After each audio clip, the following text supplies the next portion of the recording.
الرجيم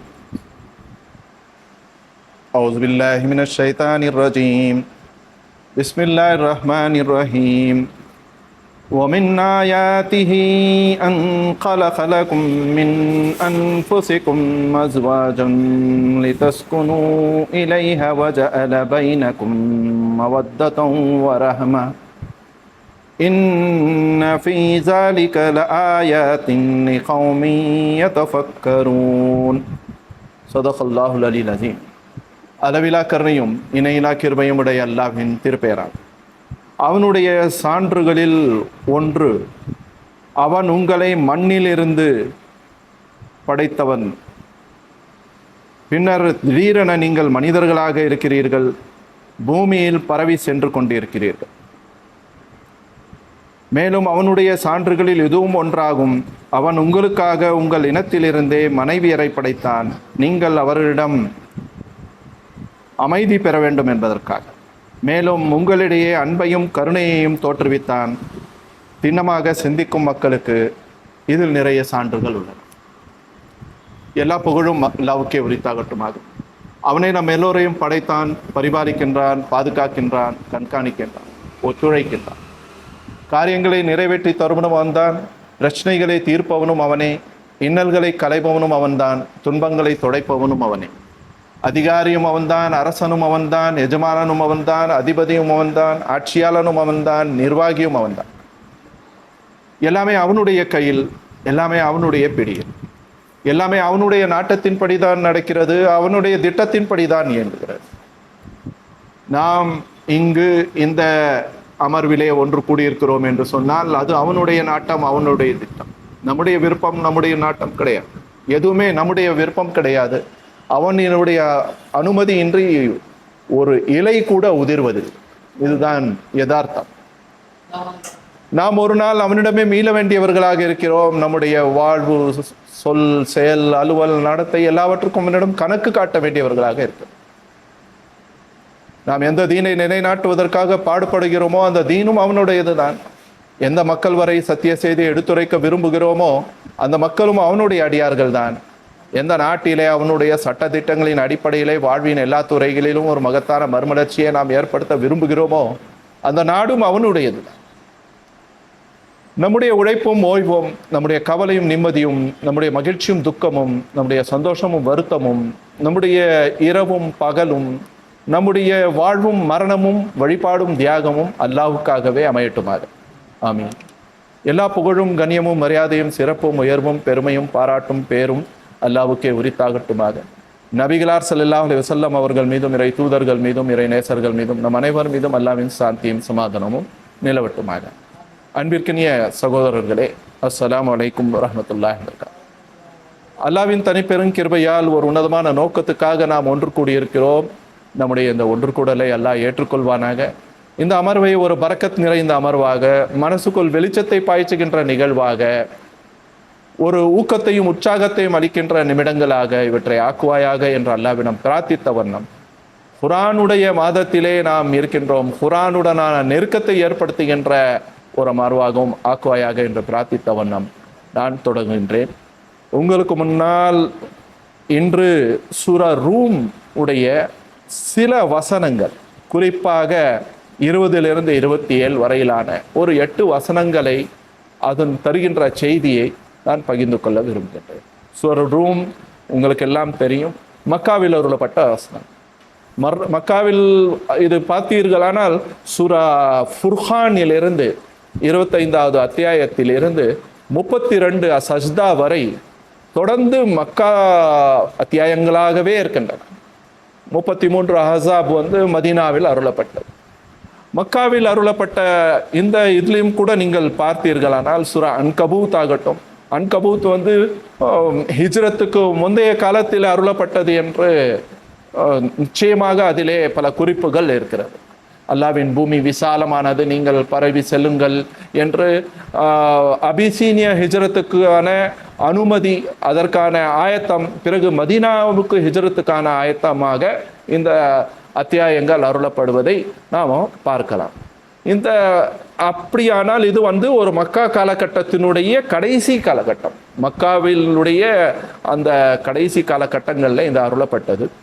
மக்காவினுடைய கடைசி காலகட்டத்தை நாம் எடுத்து பார்த்தோம் என்றால் இங்கே சத்தியத்துக்கும் அசத்தியத்துக்குமான போராட்டம் உச்சத்தில் இருக்கிறது.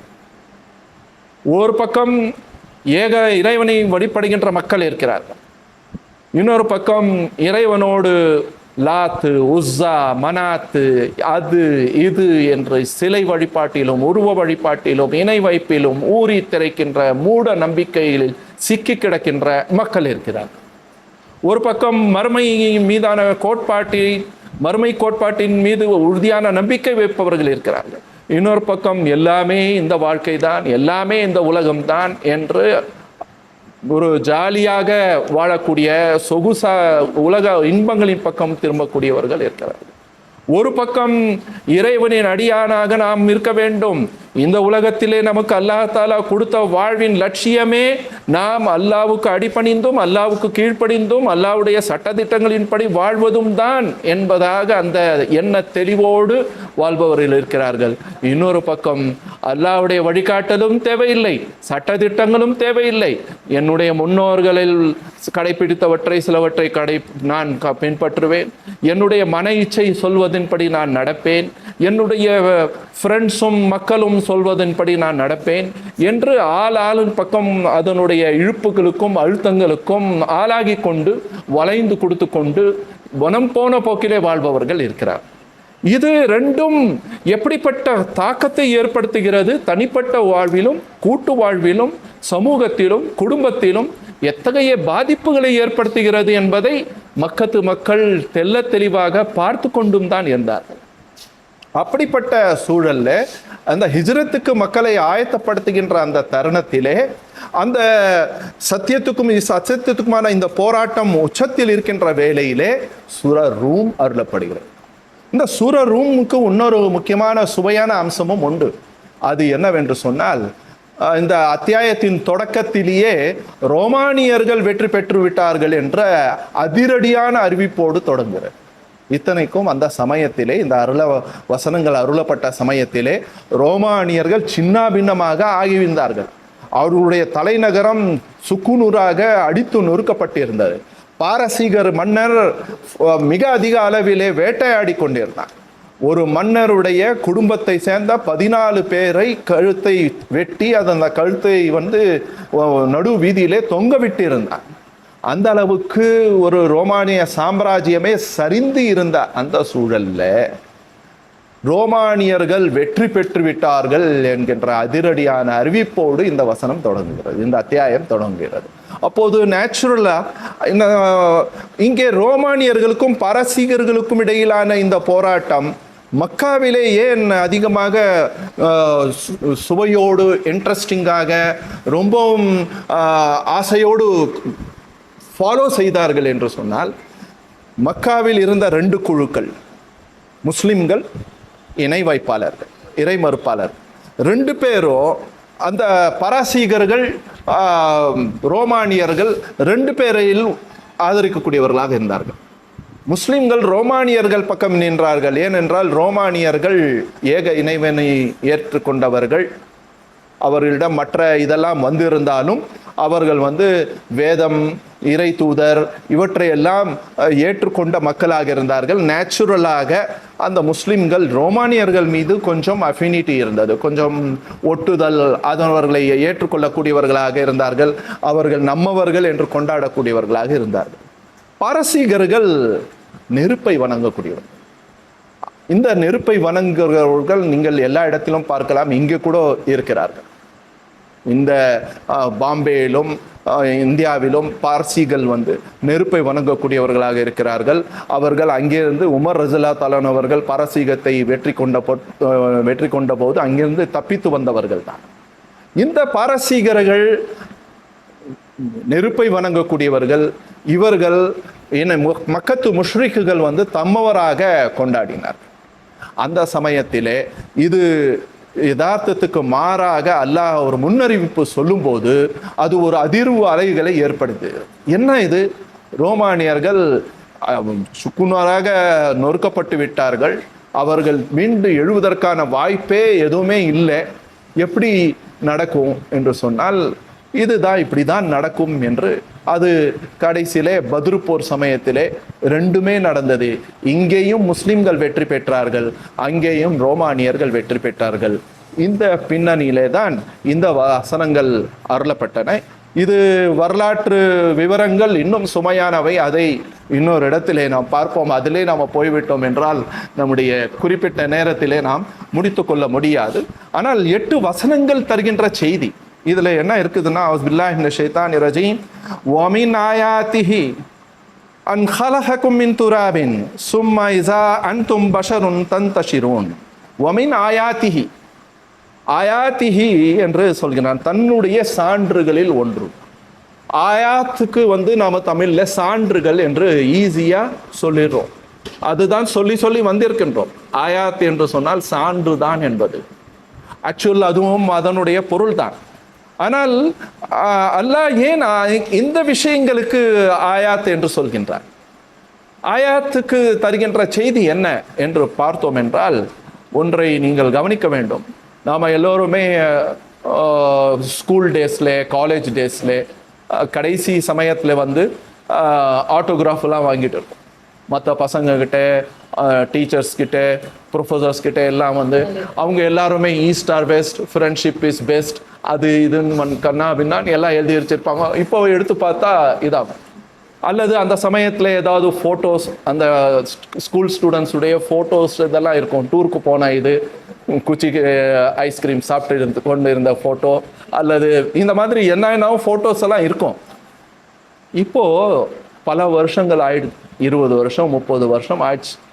எல்லா ஸ்கூல்ஸ் படித்த பசங்கள்லாம் எங்கெங்கேயோ போயிட்டாங்க. ஆளுக்கு ஒரு, எல்லாம் சொந்த ஊர்லேயே இருப்பதில்லை. ரொம்ப அபூர்வமாக தான் அந்த தொடர்பை அப்படியே மெயின்டைன் பண்ணக்கூடியவங்க. ஒரு ஞாயிற்றுக்கிழமை நீங்கள் வீட்டில் எல்லாத்தையும் ஒழுங்குபடுத்தி கொண்டிருக்கின்ற போது, பழைய பெட்டியை, சூட்கேஸை, இதெல்லாம் பீரோவை துழாவி கொண்டிருக்கின்ற போது திடீரென்ற ஒரு டைரி உங்கள் எழுது. அதுலேருந்து அந்த ஃபோட்டோ வெளியே வருது. ஃபோட்டோ வந்த உடனே இவன் ரங்கநாதன் ஆச்சு, இவன் ரகுநாதன் ஆச்சு, இவன் கௌரிசங்கர் ஆச்சு என்று சொல்லி உங்களுக்கு அவனுடைய முகம், அவனுடைய பேரு, அவனுடைய சேட்டை, அவனுடைய பேச்சு, அவனுடைய சிரிப்பு, அவனுடைய எல்லாமே அப்படியே மனசுல இத்தனைக்கும் இத்தனை வருஷங்கள்ல சந்திச்சது கிடையாது, பேசியது கிடையாது, பேர் கூட எங்கேயோ இதாகும். ஆனா அந்த போட்டோவை பார்த்த மாத்திரத்துல, அல்லது அந்த புக்கு நடுவுல இருக்கிற மயில் இறக பார்த்த மாத்திரத்துல, அல்லது அந்த பழைய விஷயம் பார்த்த மாத்திரத்துல பழைய ஞாபகங்கள் எல்லாம் வந்துடுது இல்லையா? அதுதான் ஆயாத். இந்த ஆயாத்தை பார்த்த உடனே அல்லாஹ் என்னுடைய ரப்பு, அல்லாஹ் தான் என்னுடைய அதிபதி, அல்லாஹ்வுக்கு நான் கீழ்ப்படிந்து நடப்பதாக நான் ஆன்மா அந்த நிலைமையில் இருக்கும்போது, ஆலமே அர்வாவில் இருந்தபோது நான் வாக்குறுதி கொடுத்து இருக்கிறேன், ரப்பாக ஏற்றுக்கொண்டிருக்கிறேன். இதுதான் என்னுடைய ரப்பு, இவன் தான் என்னுடைய ரப்பு, அவன் ரப்பின் பக்கம் நான் திரும்புகிறேன் என்று நான் மீண்டு விடுகிறேன். ஆயாத்து அதற்காக தான், பழைய நினைவுகளை மீட்டெடுக்கக்கூடிய ஒன்று. அதனை நாம் சான்றுகள், நீங்கள் பார்த்தீர்களானால் அவனுடைய சான்றுகளில் ஒன்று, அவன் உங்களை மண்ணில் இருந்து படைத்திருப்பதாகும். பின்னர் திடீரென நீங்கள் மனிதர்களாக இருக்கிறீர்கள், பூமியில் பரவி சென்று கொண்டிருக்கிறீர்கள். மண்ணிலிருந்து படைத்தது என்று சொன்னால் நம்முடைய ஹியூமன் பாடி, அதில் இத்தனை பர்சன்டேஜ் என்ன இருக்குது? கார்பன் இருக்குது, தண்ணீர் இருக்கிறது, மெஜாரிட்டி தண்ணீர் தான் இருக்கிறது. பிறகு மெக்னீசியம், பொட்டாசியம், இந்த மாதிரி தனிமங்கள், கனிமங்கள் எல்லாமே இருக்குது. இவ்வளோ பர்சன்டேஜ் துல்லியமாக கணக்கிட்டு இருக்கிறாங்க. ஹியூமன் பாடியில் இவ்வளோ பர்சன்டேஜ் இருக்கு. நீங்கள் மெக்னீஷியம் கம்மியாச்சுப்பா, உங்களுக்கு வாழைப்பழம் சாப்பிடுங்க. அயன் கம்மியாச்சு, நீங்கள் இதை சாப்பிடுங்க, டாக்டர்ஸ் எல்லாம் சொல்கிறாங்க. ஆனால் இவ்வளோ மெக்னீஷியம், இவ்வளோ அயன், இவ்வளோ இது எல்லாம் எடுத்து லேபில் சேர்த்து நீங்கள் மனித உடலை கொண்டு வர முடியாது. இது அல்லாஹ் உருவாக்கிய ஒன்று. இதுதான் படைப்பு, இதுதான் அவனுடைய பேராற்றல், அவனுடைய மகோன்னதம், அவனுடைய சர்வ வல்லமையை உணர்த்தக்கூடிய ஒரு விஷயம் என்னவென்றால், அவன் உங்களை மனிதனாக படைத்திருப்பது தான். மனித உடல் மிக பெரும் சான்றாக இருக்கிறது. ஒரே ஒரு குறிப்பை சொல்வேன். இந்த காது இருக்குது இல்லையா, இந்த காதுக்கு இங்கே நடுவில் உள்ளே 3 எலும்பு இருக்கு. சின்னதா 3 எலும்பு. அது வந்து இந்த சுட்டு விரல்ல அப்படியே வச்சிடலாம். 3 எலும்பு அதை வந்து தனியா எடுத்தா உள்ள வச்சிடலாம். அந்த 3 எலும்பு இருக்குது இல்லையா, அதுதான் பெரிய வால்வாக இயங்குது. அது நல்லா இருந்தது என்று சொன்னால் உங்களுடைய தலை இப்படி நிற்கும். அடிபட்டோ அவங்க அரைந்தோ அல்லது ஏதாவது காரணத்தாலோ அந்த எலும்பு உடைந்து விட்டது, பிசகி விட்டது என்று சொன்னால் இந்த தலை வந்து இங்க நிற்காது, இப்படி இப்படி ஆறிட்டே இருக்கும். ஹியூமன் இந்த தலையில இருக்கிற ஃப்ளூட் எல்லாம் வந்து பேலன்ஸ் இழந்து விடும். அல்லாஹ் அப்படி படைத்திருக்கிறான். அந்த மாதிரி நிறைய நிறைய நிறைய தகவல்களை நாம் சொல்லிக்கொண்டே போகலாம். நீங்கள் பார்த்து கொள்ளுங்கள். இது ஒரு ஆயத், அல்லாவை நினைவு கூறக்கூடிய, அல்லாவை நிரூபிக்கக்கூடிய, அல்லாஹ் ஒருவன்தான் என்பதை உணர்த்தக்கூடிய மிக பெரும் ஆயாத் வந்து மனித உடலாக இருக்கிறது. வமின் ஆயாத்திஹி அன் ஹலக மின் அன்ஃபுசிக்கும் அன் ஹலக லகும் மின் அன்ஃபுசிக்கும் அஸ்வாஜன் லிதஸ்குனு இலைஹா வஜஅல பைனகும் மவத்ததன் வரஹ்மா. மேலும் அவனுடைய சான்றுகளில் இதுவும் ஒன்றாகும், அவன் உங்களுக்காக உங்கள் இனத்திலிருந்தே மனைவியரை படைத்தான், நீங்கள் அவனிடம் அமைதி பெற வேண்டும் என்பதற்காக. மனித லைஃபினுடைய ஒரு சுவாரஸ்யம் தருகின்ற ஒரு அம்சமே என்னவென்று சொன்னால் உங்களுக்கு உங்களுடைய மனைவியரை படைத்தல். மனைவி இல்லைன்னு சொன்னால் லைஃப் எப்படி இருக்கும்? மனைவி இல்லை என்று சொன்னால், வாழ்க்கை துணை இல்லை என்று சொன்னால் அது வந்து லைஃப்ல ரொம்ப பெரிய ஒரு இழப்புக்கு ஆளாக வேண்டியிருக்கும். ஏனென்று சொன்னால் அல்லாஹ் வந்து அங்கே சக்கீனத் வச்சிருக்கிறான், அமைதியை வச்சிருக்கிறான். அமைதி வேண்டும் என்று சொன்னால் உங்களுக்கு இந்த துணை, அந்த துணை அல்லாஹ் அப்படிப்பட்ட ஒரு ஏற்பாட்டை தந்திருக்கின்றான். அதிலும் கூட ஒரு முக்கியமான அம்சம் வஜஅல பைனகும் மவத்ததன் வரஹ்மா, உங்களுக்கு இடையே வத்தா ஒரு ரஹ்மா, 2 விஷயத்தை அல்லாஹ் கொடுத்து இருக்கிறான். வத்தா என்று சொன்னால் செக்ஸுவல் லவ், ரஹ்மா என்று சொன்னால் கருணை. இந்த ஆணுக்கும் பெண்ணுக்கும் இடையிலான ஒரு அட்ராக்ஷன், ஒரு கவர்ச்சி அது வைத்திருக்கிறான். அந்த கவர்ச்சி, அந்த முகத்தை பார்க்கும் போது உங்களுடன் வருகின்ற அந்த கிளந்து எழுகின்ற மன எழுச்சி, அந்த பாசம், அந்த நேசம், அந்த காதல், அந்த உணர்வு, அது வந்து அல்லாஹ் தஆலா உங்களுக்குள் விதைத்திருக்கின்றான். இது இல்லை என்று சொன்னால், இது ஜஸ்ட் உங்கள் ப்ரோக்ரியேஷனுக்காக, இன பெருக்கத்துக்காக நீங்கள் ஆண் பெண் என்று வைத்திருக்கிறான் என்று சொன்னால், ஆடு மாடு மற்ற பிராணிகள் எல்லாம் குட்டி போட்டுக்கொண்டு அது எனக்கு பெருக்கத்தில் ஈடுபட்டிருப்பதை போல் மனிதனுடைய நிலைமையும் ஆகியிருக்கும். ஆனால் அல்லாஹ் தஆலா மனிதனுக்கு வந்து இன்னாருக்கு இன்னார் என்று சொல்லி ஒரு பந்தத்தை ஏற்படுத்தி இருக்கிறான். அந்த பந்தம் தான் பண்பாட்டுக்கு அடிப்படையாக இருக்கிறது, நாகரிகத்தின் எழுச்சிக்கு அடிப்படையாக இருக்கிறது. இது வத்தா ஒரு ரஹ்மா மட்டும் ஆண் பெண்ணுக்கும் கணவன் மனைவிக்கும் இடையிலே இல்லாமல் போயிருந்தது என்றால் குடும்பம் தழைத்திருக்காது. குடும்பம் ஸ்ட்ராங்காக இல்லாமல் இருந்திருந்தால் சமூகம் உருவாகி இருக்காது. சமூகம் வாழ்வு உருவாகி இல்லாமல் இருந்திருந்தால் ஒரு பண்பாடு, ஒரு சிவிலைசேஷன், ஒரு நாகரிகம் தழைத்திருக்காது. ஆக அல்லாஹ் இது கூட உங்களுடைய அல்லாஹ்வுக்கான சான்றாக அவன் சொல்கின்றான். இதற்கு சொல்வது என்ன சொல்றான்னு சொன்னா, எப்படி பொடி வைத்து பேசுகிறான் பாருங்கள். இன்ன ஃபி ஸாலிக லஆயாத்தின் லிகௌமின் யதஃபக்கரூன். திண்ணமாக சிந்திக்கும் மக்களுக்கு இதில் நிறைய சான்றுகள் இருக்கின்றன. சிந்திக்கும் மக்களுக்கு தான். நிறைய பேர் இதையெல்லாம் வந்து டேக் இட் ஃபார் கிராண்டட் அப்படியே எடுத்துக்கிறாங்க. இதெல்லாம் ஒரு விஷயமா சொல்லி இது வாழ்வினான யதார்த்தமாக அது எடுத்துக்கொண்டு போகின்றார்கள். ஆனால் கொஞ்சம் யோசித்து பார்ப்பவர்கள், சிந்தித்து பார்ப்பவர்கள், இதற்கு பின்னால் ஒரு ஸ்கீம் இருக்கிறது, ஒரு மிக பெரும் வியூகத்தோடு இவையெல்லாம் அமைத்திருக்கின்றான். இவ்வளவு பெரிய ஹாலிக், இவ்வளவு பெரிய கிரியேட்டர் இதுக்கு பின்னாடி இருக்கிறான் என்று உணர்ந்து கொள்வார். அவர் ஒன்றுதான், அவன் ஒருவனாக தான் இருக்க வேண்டும். இன்னொரு விஷயமும் நீங்க பாருங்க, ஆணுக்கும் பெண்ணுக்கும் இடையிலே இது இருக்கு இல்லையா, அல்லாஹ் எல்லாமே வந்து ஆண் பெண் ரெண்டுமே சமமாக முடியுமா? ஆண் பெண் சமம் இல்லை. முரண்பாடுகளின் இதுதான் ஆணும் பெண். ஆனால் இரண்டுக்கும் இடையிலே இணக்கம் எப்படி ஏற்படுகிறது? 2 பேரையும் ஒரே ஆள் படைத்திருந்தால் தான் இணக்கம் ஏற்படும். இரவு பகல் கான்ட்ராடிக்ஷன் இருக்குது. ஆனா 2க்கும் இணக்கம் இருக்குதா இல்லையா? சூரியன் சந்திரன் கான்ட்ராடிக்ஷன் இருக்கிறது. 2க்கும் இடையிலே பூமி சூரியன், பூமி சந்திரன் எல்லாம் இணக்கம் இருக்குதா இல்லையா? ஏனென்று சொன்னால் இவை எல்லாமே தௌஹீதுக்கான சான்றுகளாக இருக்கின்றன நாம் எடுத்துக்கொள்ளலாம். وَمِنْ آيَاتِهِ خَلْقُ السَّمَاوَاتِ وَالْأَرْضِ وَاخْتِلَافُ أَلْسِنَتِكُمْ وَأَلْوَانِكُمْ إِنَّ فِي ذَلِكَ لَآيَاتٍ لِلْعَالِمِينَ. நீங்கள் பார்த்தீர்களானால் வானங்கள் மற்றும் பூமியை படைத்திருப்பதும் உங்கள் மொழிகளும் உங்கள் நிறங்களும் மாறுபட்டிருப்பதும் அவனுடைய சான்றுகளில் உள்ளவை. வா, என்ன சான்றுகள் என்று அல்லாஹ் என்ன சொல்றான்னு சொன்னா, பூமியை படைத்திருப்பதும் வானங்களை படைத்திருப்பது. வானங்கள் பூமியை படைத்திருப்பது வானம் எல்லா காலங்களிலும் மனிதனுக்கு ஒரு பிரமிப்பை, ஒரு பெரிய திகைப்பை ஏற்படுத்துகின்ற சமாச்சாரமாக இருக்கிறது. யோசிக்க வேண்டும் என்றாலும் அண்ணாந்து தான் மக்கள் பார்ப்பார். கொஞ்சம் யோசிக்கிறவங்கன்னா ஒரு அறிஞர் ஒரு போர்ட்ரைட் எடுக்கணும்னா இப்படி தான் இருக்கிற மாதிரி போஸ்ட் கொடுப்பாங்க. அதுதான் வானம் அப்படி ஒரு இன்ட்ரெஸ்டிங்கான ஒரு விஷயமாக இருக்கிறது. வானத்துல கொஞ்ச நேரம் நீங்க பாத்தீங்கன்னா ஒரே மாதிரியாக வானம் இருப்பதே இல்லை. மேகங்கள் மாறிக்கொண்டே இருக்கிறது, நிறங்கள் மாறுது, அதனுடைய வெளிச்சம் மாறுது. வானம் அவ்வளோ பெருசு. சுனிதா வில்லியம்ஸ் இப்போ வந்தது பரபரப்பான செய்தியாக பேசப்படும். எவ்வளோ பெரிய யூனிவர்ஸ், எவ்வளோ பெரிய விண்வெளி. அந்த விண்வெளியை, வானங்களையும் பூமியையும் அல்லாதான் படைப்பார். பூமி கூட ஆச்சரியங்கள் நிறைந்த ஒரு பூமியிலே அவ்வளவு பிராணிகள், அவ்வளவு உயிரினங்கள், அவ்வளவு விதவிதமான பொருட்களை எல்லாம் குவித்து வைத்திருக்கிறார். இன்னும் நம்ம நிறைய விஷயங்களை ஆழ்ந்து அறியவே இல்லை. அது ஒரு ஆயாத். இது இறைவன் எதற்கு பின்னாடி ஒருவர் இருக்கிறான் என்பதை உணர்த்துகின்ற ஒரு சான்று.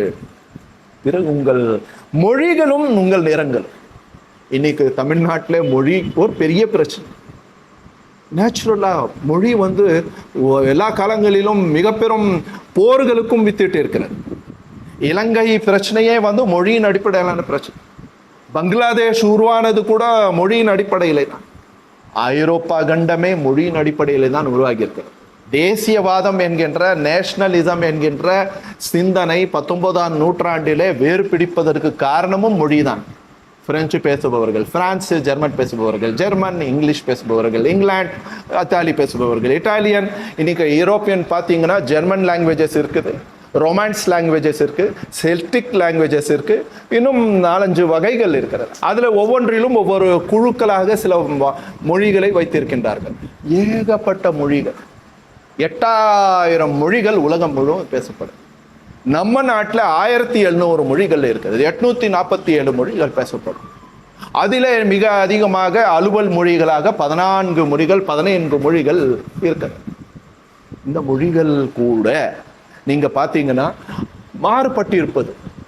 அல்லாஹ் எப்படி ஒரே சொல் வெவ்வேறு மொழிகள்ல எப்படி எல்லாம் மாறுது, சில விஷயங்கள் எல்லாம் நம்ம பார்க்க முடியும். யூரோப் ஸ்பீக்ஸ் அரபிக் சொல்லி டாக்டர் வி அப்துல் ரஹீம் ஒரு புத்தகத்தை எழுதியிருக்கிறார். அதுல ஐரோப்பா மொழிகள்ல இருக்கக்கூடிய பெரும்பாலான சொற்கள், அன்றாட வாழ்க்கையில இருக்கக்கூடிய சொற்கள் எல்லாமே புழக்கத்தில் இருக்கக்கூடிய சொற்கள் அரபியில் இருந்து வந்தது என்று சொல்றாங்க. நீங்க பாத்தீங்கன்னா சுகர், செக்கு, மேட்ரஸ், காஃபி, கேபிள், இவை எல்லாமே இந்த மாதிரி நிறைய அவர் அந்த புத்தகம் முழுக்க அதை கொடுத்திருக்கிறார். மொழி அந்த மாதிரியான இறைவனுடைய சான்றாக அது இருக்கிறது. இன்னும் நீங்க பாத்தீங்கன்னா மொழியினுடைய டிஃபரன்சியேஷன் மட்டும் இல்லை. தமிழ், கன்னடம், மலையாளம் அல்லது வங்காளம், ஹிந்தி, இந்த மாதிரியான இந்திய மொழிகள், ஜெர்மன், இட்டாலியன், பிரெஞ்சு, இங்கிலீஷு, இந்த மாதிரியான Ukrainian, Bulgarian, Russian, Slavic languages, German languages, Romance languages, இவை எல்லாமே வகைப்படுத்தப்பட்டு இருக்கின்றன. இன்னொரு முறை பார்த்தீங்கன்னா ஒவ்வொருத்தருடைய மொழியும் வேற மாதிரி இருக்கு.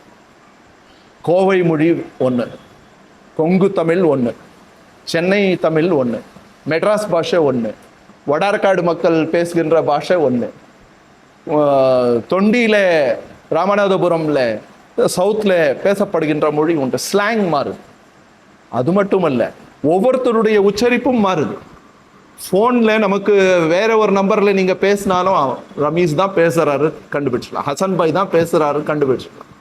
அது குரல் வச்சே கண்டுபிடித்து விட முடியும். இது கூட ஒரு அத்தாட்சியாக.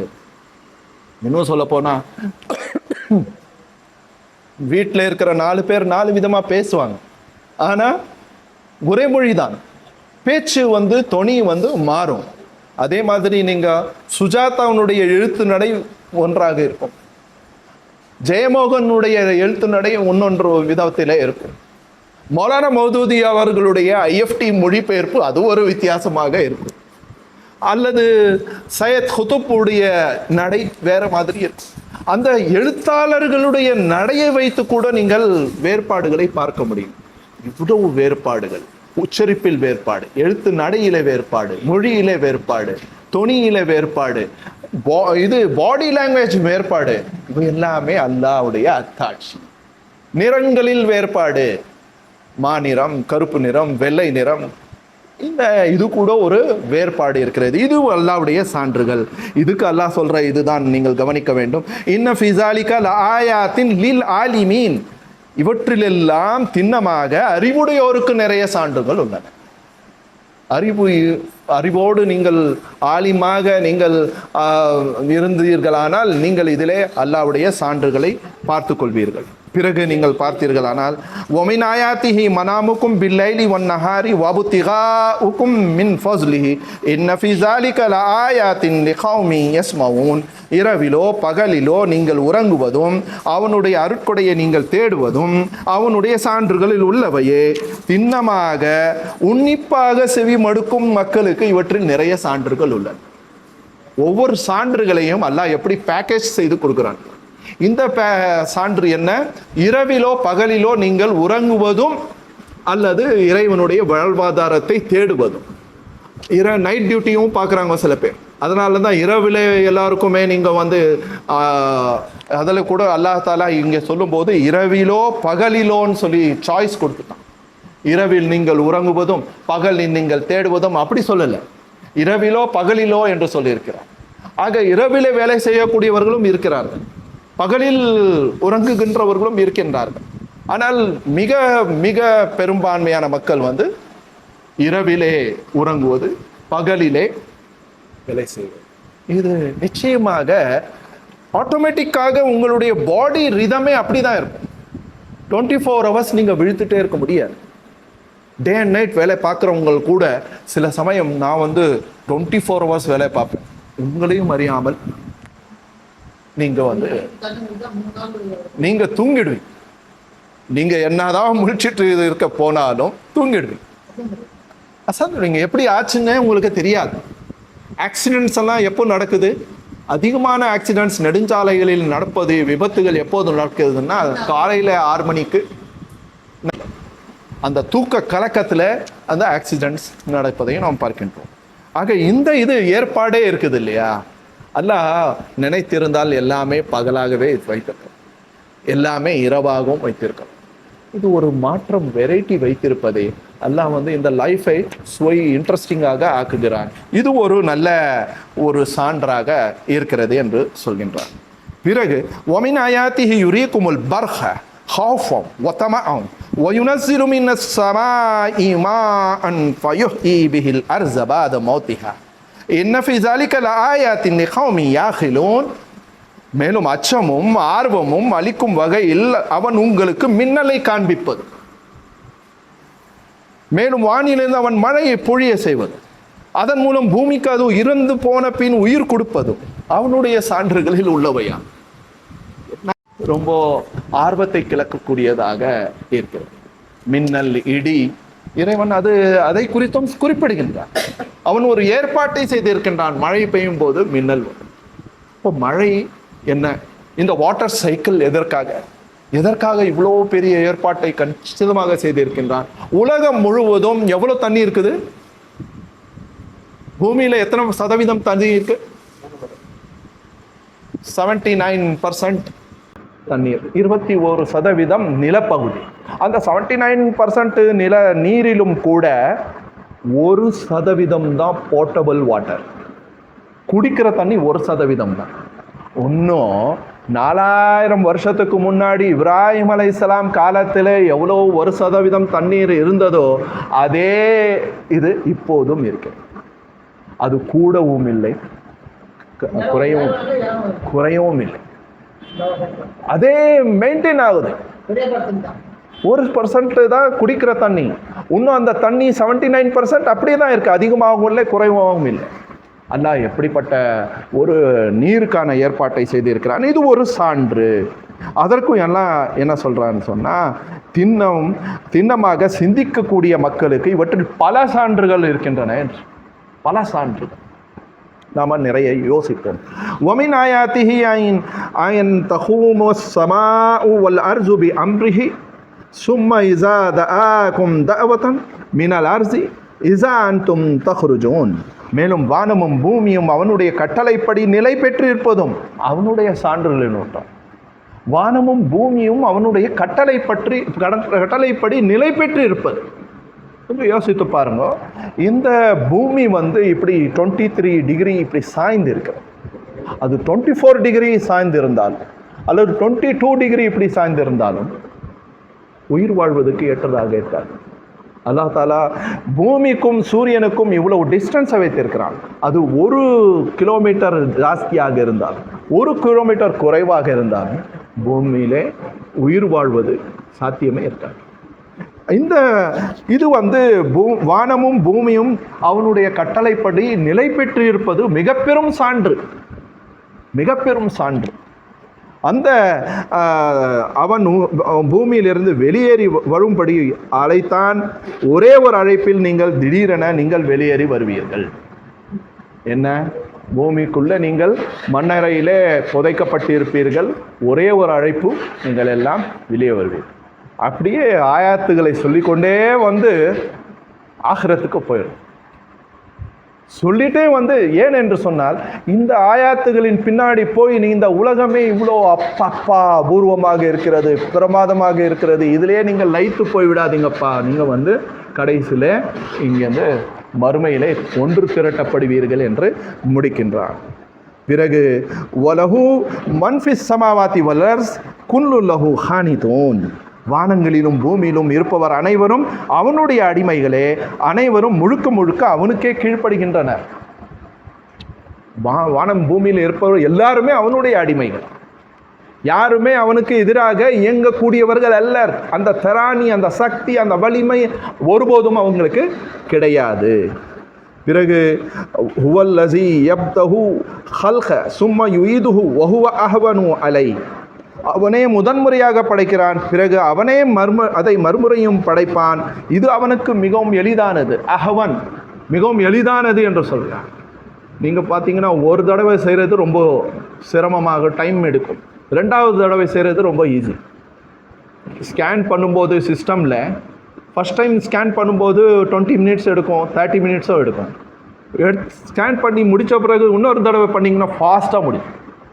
2வது time, second time is always easy. அதே மாதிரி அல்லாஹ் தாலா முதல்ல நம்ம படைத்து விட்டான். அது சொல்லவும் அவசியம் இல்லையா, உங்களுக்கும் எனக்கும் புரிய வைப்பதற்காக அல்லாஹ் தாலா இதையும் சுட்டி காட்டுகிறான். வலஹுல் மஸலுல் அஅலா ஃபிஸ் ஸமாவாதி வல் அர்ஸ். வானங்களிலும் பூமியிலும் அவனுடைய தன்மை மிக உயர்ந்ததாகும். மேலும் வஹுவல் அஸீஸுல் ஹகீம், மேலும் அவன் வலிமை மிக்கவன், நுண்ணறிவாளன் என்று அல்லாஹ் தாலா பிடிக்கின்றான். அல்லாஹ் தாலா இந்த வசனங்களின் அடிப்படையிலே உங்களுக்கும் எனக்கும் நல்ல ஊக்கத்தை தருகின்ற இந்த வசனங்களின் அடிப்படையில் உங்களுக்கும் எனக்கும் மனசுக்குள் வெளிச்சத்தை பாய்ச்சுகின்ற ஒரு சிந்தனைகள் ஏற்படுவதற்கும், இதன் அடிப்படையிலே நம்முடைய வாழ்க்கையை நாம் அமைத்துக் கொள்வதற்கும் அல்லாஹ் அருள் செய்வானாக. ஆமீன். வாஹுதான் அல்ஹம்துலில்லாஹ்.